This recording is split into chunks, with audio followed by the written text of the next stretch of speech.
j'espère que vous allez bien. En ce moment, je vois beaucoup de gens de ma génération qui ont la flemme d'entreprendre des choses, qui sont fatigués, qui sont mous, qui n'ont aucune envie, aucune productivité. Et justement, j'ai la solution pour vous. Je vais vous donner 10 bonnes habitudes de vie à adopter au quotidien. Donc c'est parti, je vous laisse regarder cette vidéo et sur ce, bon visionnage. Les gars, première des choses qu'il faudra adopter dans votre vie au quotidien, c'est de bouger. Trop de gens ne bougent plus. On préfère scroller sur le téléphone, on préfère jouer à la console et commence pas à me dire je travaille, ta. La plupart des gens font des travails sédentaires. Je ne parle pas aux mecs qui travaillent dans le chantier, je parle des mecs fonctionnaires. Les gens, ils restent avachis sur un ordinateur à taper des fichiers, à faire de la compta, à faire ceci, à faire cela. Après ils rentrent chez eux, ils font quoi? Au lieu de faire une activité physique, au lieu d'aller marcher avec leurs enfants, qu'est-ce qu'ils font? Eh ben ils vont regarder la télé, ils vont regarder une série Netflix, ils vont regarder Casa de Papel, ils vont regarder Game of Thrones, ils vont aller jouer à Fortnite, ils vont aller jouer à Call of Duty, et c'est pas le but. Donc c'est toujours une bonne idée de privilégier les escaliers quand c'est possible. C'est-à-dire que par exemple quand vous faites les magasins, vous allez prendre vous montez dans l'ascenseur. Prenez les escaliers, arrêtez de prendre l'ascenseur quand vous montez, quand vous allez dans votre HLM ou j'en passe, quand vous allez dans un immeuble, prenez les escaliers. Quand vous allez à l'université, prenez les escaliers. C'est primordial parce qu'on fait très peu d'activité physique avec cette société qui nous rend sédentaires. Alors le peu de choses que vous pouvez avoir qui peut vous faire bouger, prenez ces choses-là, c'est essentiel, ok? Donc voilà. Alors, pourquoi ne pas intégrer de l'activité physique de quotidien de façon naturelle? Faites une promenade pendant votre heure de lunch, par exemple, comme je vous l'ai dit, allez faire à pied, faire vos courses, au lieu de faire les courses en voiture ou avec les transports en commun, allez-y à pied. Même le vélo est une option à envisager pour vous rendre au boulot. Et oui, le vélo ça consomme des calories, donc faites du vélo. Même si vous êtes assis, faites du vélo. Au travail, prenez l'habitude d'aller aux toilettes le plus éloigné. C'est-à-dire que essayez de choper, je sais pas, vous avez un endroit pour bosser, essayez de vous éloigner le plus possible d'aller aux toilettes, comme ça ça vous fait marcher. Toute activité, même si c'est de la marche à pied de 30 secondes, eh ben c'est super utile pour votre santé. Donc voilà. Et comme je vous l'ai dit, toujours prendre tout ce qui vous permet de vous déplacer. Voilà. Deuxième chose, incorporer des exercices d'équilibre dans votre routine. Et oui, il suffit parfois des petits exercices très discrets à introduire à votre quotidien pour être plus actif. Un petit exercice fort, simple, consiste à vous tenir en équilibre sur une jambe pendant 10 secondes. Oui, la mobilité, l'équilibre, c'est super important. Même si c'est lié plus pour les sports où ça demande beaucoup de mobilité, ça peut vous aider. Passez ensuite à une autre jambe pour répéter la manœuvre. C'est une bonne habitude de vie à intégrer à votre routine. Vous pourriez le faire en vous brossant les dents, en faisant la queue à l'épicerie. Cet entraînement neuromoteur à améliorer votre équilibre, votre agilité et vos mobilités. Bon, dans le magasin, j'avoue, c'est pas trop recommandé. Tu vas te faire plus foutre de ta gueule plutôt qu'autre chose, mais à la salle de sport ou chez toi tu le fais. Troisième chose, et pour moi c'est le plus important, entraînez-vous. Allez à la salle de sport, faites un sport. Je vous demande pas de faire du crossfit, de la muscu à très haute intensité, de rajouter des drop sets, des techniques d'intensification ou pas. Moi je vous demande de faire un minimum de sport, que ce soit faire de la course à pied, du vélo, du poids de corps, faire un sport de combat, faire de la natation, faire du tennis, faire du foot, du basket, peu importe. L'entraînement au gym, par exemple, on parle de la salle de sport, certes une bonne manière de faire des exercices, mais d'autres possibilités existent aussi, comme je vous l'ai dit. Utilisez l'escalier, les meubles de la maison. Ouais, pareil, si vous êtes chez vous, vous n'avez pas envie de faire un sport en club, vous n'avez pas le temps, faites de la course à pied, prends tes escaliers, faites de la course. Je te jure, faites de la course, frère. Moi, ce que je faisais avant, quand je pouvais pas aller à la salle de sport, pour ma préparation physique au judo et en natation, j'utilisais l'escalier pour courir. Donc voilà, c'est super important. Après, voilà, il y a d'autres options. Comme je vous l'ai dit, si tu peux pas aller à la salle, fais des pompes, des tractions, des dips, des abdos. Voilà. Mais fais de l'activité physique. Entre 1 heure, 30 minutes, 1 heure par jour minimum. Ok? Et après, si tu veux faire plus, bah fais plus. Corrigez votre posture. Et oui, une bonne posture prévient les courbatures, peut réduire le stress sur vous également. Elle prévient les maux de dos, la fatigue, les douleurs musculaires. Un petit truc pour changer vos mauvais plis, inscrivez une note pour vous rappeler de vous asseoir assez droit, conservez-la le bien possible jusqu'à ce que cela devienne une habitude inconsciente.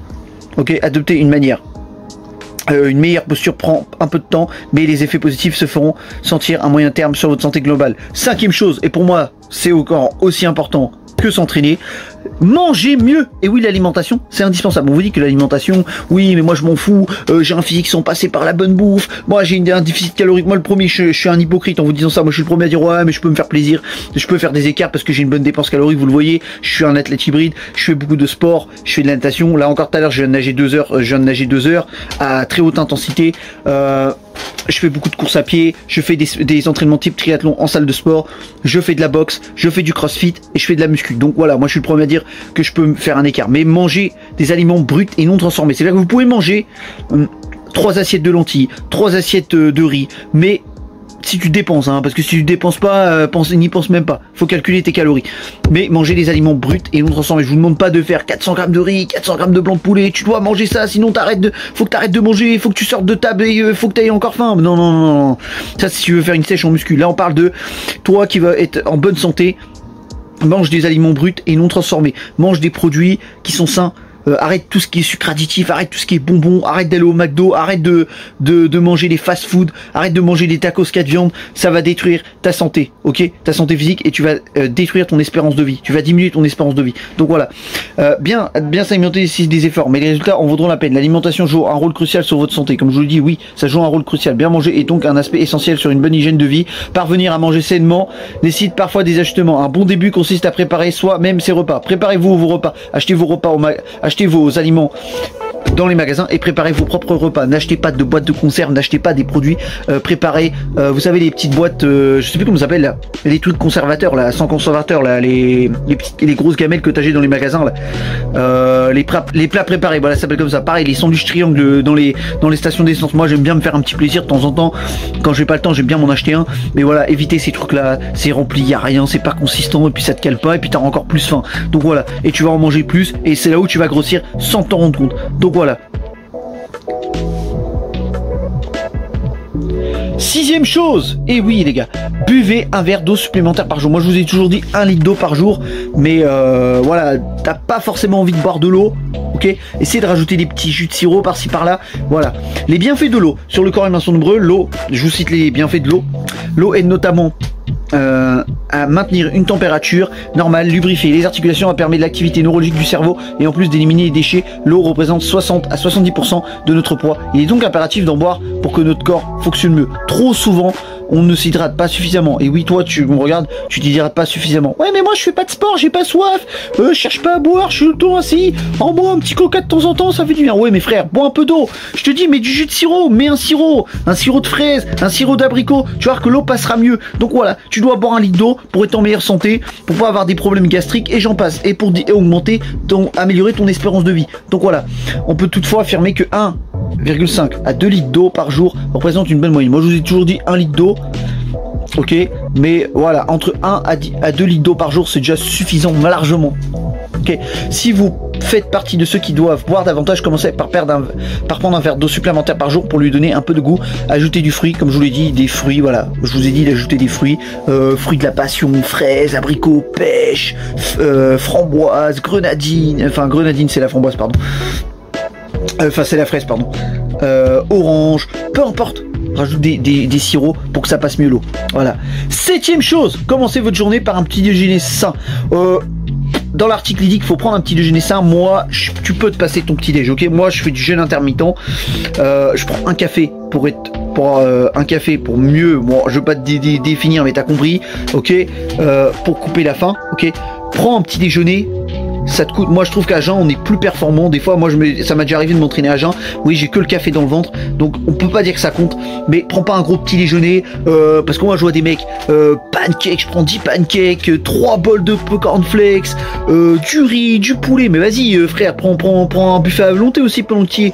Non, tu dois manger léger. Essaie de prendre voilà une petite source de protéines, ok. Mais un petit morceau. Tu prends des pancakes, des œufs et ça s'arrête là, tu vois. 2 pancakes et un œuf, ça te suffit largement. Et tu prends ton café. Soit tu prends un shaker avec ton café, ok. Mais ça s'arrête là, pas plus. Tu vois, je te dis 2 pancakes et un œuf, voilà, un blanc d'œuf et ça suffit. Tu manges ça avec ton blanc d'œuf carrément, tu vois. Et tu prends un café, 2 cuillères à café, ça suffit largement. Ça dépend comment tu attaques ta journée. Si tu fais du sport le matin, prends un café. Sinon, bah tu le prends après ton boulot pour aller à la salle. Moi, c'est ce que je fais. Ouais, mais moi, j'ai pas besoin de café. T'es un menteur. Tu prends de la pré-workout, c'est pareil, ok. Donc voilà. Pourquoi prendre le petit déjeuner? Un petit déjeuner, de toute façon ça s'appelle petit, donc tu prends des petites portions. Voilà. On va pas chercher plus loin les gars. Rien de mieux de commencer la journée pour un bon pied avec un petit déjeuner. Manger des aliments riches en fibres contenant des protéines pour vous rassasier et faire le plein d'énergie. Pas trop manger non plus. ok? Parce que je vous l'ai dit, la digestion va prendre du temps et le matin tu seras mort, tu n'auras pas d'énergie. Réduire votre risque de diabète, améliorer votre santé cardiaque et en plus de réduire le brouillard cérébral, et vous éviterez également les tentations de grignotage. Oui, parce que des fois il y en a qui prennent pas de petit déjeuner, ils disent ouais, moi je prends pas de petit déj, puis ils vont au distributeur, ils mangent n'importe quoi. Donc tu dois prendre un petit déjeuner ou fais du jeûne intermittent jusqu'à 14-15 heures et tout en préparant tes repas d'avance. Tu prépares tes repas d'avance pour pas déraper dans le grignotage, ok? Ça, c'est pas dit, mais moi je te le dis, ok? 8e chose, couchez-vous à la même heure. Et oui, le rythme circadien c'est super important parce que comme je vous le dis, je vois trop de gens qui dorment à 23 h, ils se lèvent à 7 h, ok? Sauf que le lendemain, ils se couchent à 2 h, ils se lèvent à 7 h. Le après et le week-end, ils vont se coucher à 9 h, ils vont se coucher à 3 h, ils vont se lever à midi. Et tout le temps, ça change. Une fois il fait minuit 8 h, une fois il fait 22 h, 5 h, et tout le temps, faut que tu gardes le même rythme. Tu dois te lever à 6 h pour aller au taf, ok, 23 h, 6 h, ok, voilà, essaye de respecter ton rythme le maximum possible, ok. Et je sais ce que tu vas me dire, ouais mais non, mais moi je change tout le temps d'horaire. Bah frère, même si tu commences à midi, eh ben tu te lèves à 7 h et t'essaies de faire essaies de faire en sorte que ta matinée soit le plus productive possible, ok. Et ceux qui sont auto-entrepreneurs, c'est pareil. Vous avez pas d'horaire fixe, donc essayez de vous coucher vous à la même heure, essayez de vous coucher à la même heure et de vous lever à la même heure. Si c'est 23 h 7 h, bah c'est 23 h 7 h du lundi au vendredi. Après tu peux faire un petit écart le week-end, tu vas en soirée avec des potes, là oui, tu peux te coucher un peu plus tard et te lever un peu plus tard, ok. Mais essaie d'adapter. Alors pourquoi? Ainsi le sommeil améliore les performances de votre système immunitaire, diminue le risque lié à certaines maladies cardiovasculaires. Votre cerveau également se portera mieux car il régénère pendant que vous dormez. Une bonne nuit de sommeil assure plus d'énergie et prévient la déprime. Et même votre poids se régulera plus facilement si vous dormez bien et suffisamment longtemps. Et oui, parce que si vous dormez mal, vous allez avoir plus faim, donc vous allez risquer de manger plus et du coup faire de plus d'écart et aller aller vers le grignotage. Donc voilà, pour améliorer votre sommeil, adoptez une routine avant de vous coucher. Faites-la à la même heure. Votre système s'habituera et vous allez réussir mieux à vous endormir plus facilement quand vous poserez la tête sur l'oreiller. Déjà, moi je vous dis, faire des sports intenses, ça va vous permettre de réguler votre rythme circadien. Évitez les écrans 1 heure avant d'aller vous coucher, ok? Tout ce qui est écran, parce qu'il y a une étude qui le prouve, quand vous restez scotché à scroller devant les réseaux sociaux, vous allez avoir la lumière bleue qui va scintiller sur vos yeux. Et qu'est-ce qui se passe? Votre cerveau va croire que c'est la journée, comme si le soleil était réveillé, comme si le soleil était éveillé vers le ciel. Du coup, vous croyez, votre cerveau va subitement croire que c'est la journée et pas la nuit. Donc voilà, évitez tout ce qui est écran, lisez un livre ou écoutez un podcast, à la rigueur, écoutez un podcast, mais ça s'arrête là. 9e chose, entourez-vous d'énergie positive. S'entourer de gens positifs fait des miracles sur ce bien-être. Il est important de prendre soin de votre santé mentale et émotionnelle. Pour avoir un état mental et émotionnel sain, entourez-vous d'énergie positive. Ayez des personnes encourageantes et positives autour de vous et vous verrez le soutien des gens de votre entourage sera super important. De même, essayez autant que possible de réduire votre niveau de stress. On ne peut éviter tous les soucis, mais il est utile de faire face aux obstacles avec un regard optimiste. Fréquentez des gens qui vous tirent le plus vers le haut, pas vers le bas. Essayez, choper, même via les réseaux sociaux. Moi, je regarde des gens qui me tirent vers le haut sur les réseaux sociaux, sur YouTube. Moi, je regarde beaucoup de développement personnel parce que ça me motive à atteindre mes objectifs. Donc voilà. Après, vous avez peut-être pas la chance d'avoir des amis qui vont vous tirer vers le haut. Vous avez peut-être que des gens qui vous font des crasses, qui vous poignardent dans le dos. Donc c'est pas facile. Mais voilà, entoure-toi de personnes qui sont déterres dans leur projet et regarde-les en te motivant. Motive-toi en les regardant, pardon. Voilà. 10e chose, la dernière, méditer en pleine conscience. Et oui, la méditation et la relaxation, moi je vous le dis, la méditation je la fais pas, mais exemple, essayez de marcher dehors. Essayez de marcher dehors dans la nature, sans bruit, sans bruit de voiture, sans bruit de personne. Essayez dans la forêt, entendre le chant des oiseaux, le bruit des animaux dans la forêt. Écartez-vous le plus de la ville. Vous allez voir que déjà votre cerveau va réfléchir plus. Écartez-vous des téléphones, des réseaux sociaux, des écrans, de tout ce qui est écran. Voilà, essayez de marcher sans penser à rien, sans musique, pour améliorer votre concentration et penser aux choses de la vie. Et vous allez voir que ça va vous aider à être plus productif et avoir un boost d'énergie. Moi, j'utilise la marche à pied pour être plus productif dans le sport, dans ma création de contenu, au boulot, dans mon métier, à moi. Donc voilà, moi je vous le recommande énormément. Et comme je vous l'ai dit, ça peut être une boisée de fleurs ou d'un cours d'eau ou dans un parc urbain. Ces environnements naturels aident à préserver la santé du bien-être. Voilà, des études le prouvent que la marche à pied est super bon pour la santé. Donc voilà, si la vidéo vous a plu, n'oubliez pas de liker, commentez, partagez, ça m'aiderait énormément les amis. Moi je vous laisse, sur ce, passez une bonne journée les amis.